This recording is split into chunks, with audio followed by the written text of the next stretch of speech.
Shalom, selamat pagi saudara yang diberkati Tuhan.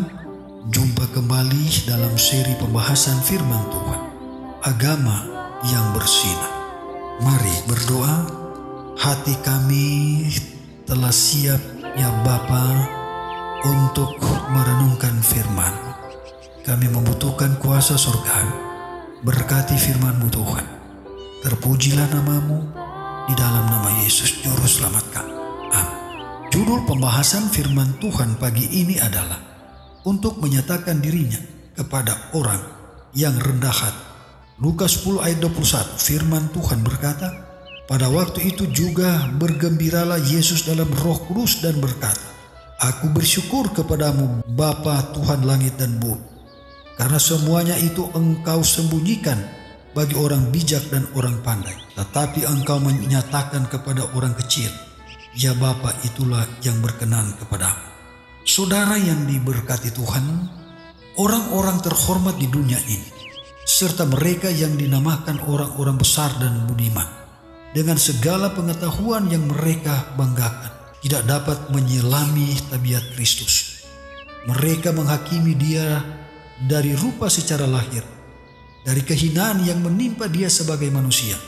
Tetapi kepada para nelayan dan pemungut cukai telah dikaruniakan pengertian untuk melihat yang tidak kelihatan. Murid-murid sekalipun tidak mengerti segala perkara yang hendak dinyatakan Yesus kepada mereka. Tetapi sekali-kali ketika mereka menyerahkan diri kepada kuasa Roh Kudus, pikiran mereka diterangi. Mereka menyadari bahwa Allah yang berkuasa, yang berpakaian kemanusiaan ada di antara mereka. Saudara yang diberkati Tuhan, Yesus bersukacita karena meskipun pengetahuan ini tidak dimiliki oleh orang budiman dan berpengetahuan, namun sudah dinyatakan kepada orang-orang yang hina ini. Sering tatkala Ia telah mengemukakan tulisan perjanjian lama dan menunjukkan penggunaannya pada dirinya, pekerjaan grafiratnya, mereka telah digugah oleh rohnya dan diangkat ke dalam suasana surga. Mengenai kebenaran rohani yang diucapkan oleh nabi-nabi, mereka mendapat pengertian yang lebih jelas daripada para penulisnya yang semula. Sesudah itu mereka mau membaca tulisan perjanjian lama, bukannya sebagai ajaran ahli Taurat dan orang Farisi, bukannya sebagai ucapan orang-orang budiman yang sudah meninggal, melainkan sebagai suatu wahyu yang baru dari Allah. Saudara yang dikasihi Tuhan, mereka memandang Dia, dunia tidak dapat menerima Dia, sebab dunia tidak melihat Dia dan tidak mengenal Dia. Tetapi kamu mengenal Dia, sebab Ia menyertai kamu dan akan diam di dalam kamu. Tuhan memberkati kita, adalah doa dan harapan saya pagi ini. Amin.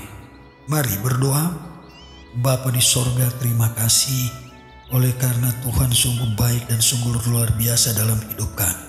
Sehingga pagi ini kami sudah lagi dikuatkan dengan pekebaran firman Tuhan, bahwa Tuhan selalu menyatakan dirinya kepada orang-orang yang rendah hati, orang-orang yang rindu, kosong, lapar, haus akan firman, dan rindu untuk dituntun oleh kuasa Roh Kudus melalui firman-Nya, sehingga mereka memiliki satu kebenaran yang sesungguhnya untuk mereka hidupkan dalam kehidupan mereka, sebagaimana yang Yesus maksudkan dan ajarkan kepada murid-murid. Walaupun mereka tidak mengerti, tetapi ketika Roh Kudus turun, maka mereka memahami apa yang Tuhan maksudkan dalam hidup mereka. Terpujilah nama-Mu Tuhan, di dalam nama Yesus Juru Selamat kami.